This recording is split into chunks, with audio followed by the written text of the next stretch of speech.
বিসমিল্লাহির রহমানির রহিম। প্রিয় সিলেটবাসী, আসসালামু আলাইকুম। আগামী ফেব্রুয়ারি মাসে আমরা একটি দীর্ঘ প্রতীক্ষিত জাতীয় সংসদ নির্বাচনের দিকে ধীরে ধীরে এগিয়ে চলেছি। সেই নির্বাচনের একটি ধাপ হিসাবে আজকে বাংলাদেশ জাতীয়তাবাদী দল সারা দেশে তার অধিকাংশ আসনে প্রার্থী তালিকা প্রকাশ করেছে।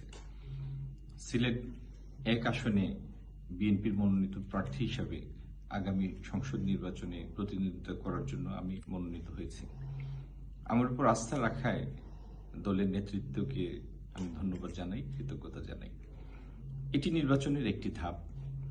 আমরা বাংলাদেশ জাতীয়তাবাদী দলের সকল নেতাকর্মী ইনশাল্লাহ আমরা সুশৃঙ্খলভাবে নির্বাচনী প্রচারণা চালাবো, এমনভাবে যা জন আকাঙ্ক্ষার সাথে সঙ্গতিপূর্ণ হয় এবং আড়ম্বরহীন হয়, সেরকম একটি প্রচারণা চালিয়ে আমরা নির্বাচনী যুদ্ধ হচ্ছে আমরা যে মূল কাজ করতে চাই তার একটি প্রাথমিক ধাপ।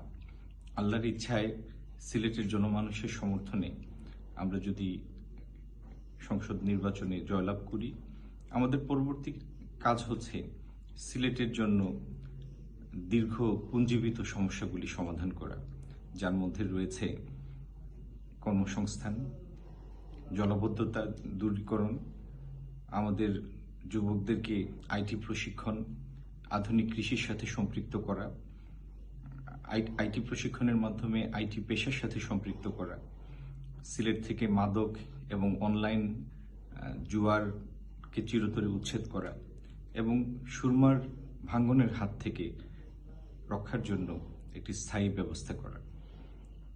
আমাদের কাজ অনেক, পর্বত প্রমাণ চ্যালেঞ্জ। আমরা জানি আমাদের অর্থনীতি বিগত 15 বছরের ক্রমাগত সীমাহীন দুর্নীতির কারণে ইতিমধ্যেই রুগ্ন হয়ে পড়েছে, ব্যাংকিং ব্যবস্থা চাপের মধ্যে আছে। এরকম একটি সময়ে অভ্যন্তরীণ রাজস্বকে স্ফীত করে দেশের অর্থনীতিতে প্রাণ সঞ্চার করা, দেশীয় এবং বিদেশি বিনিয়োগ আকৃষ্ট করা একটি বড় চ্যালেঞ্জ।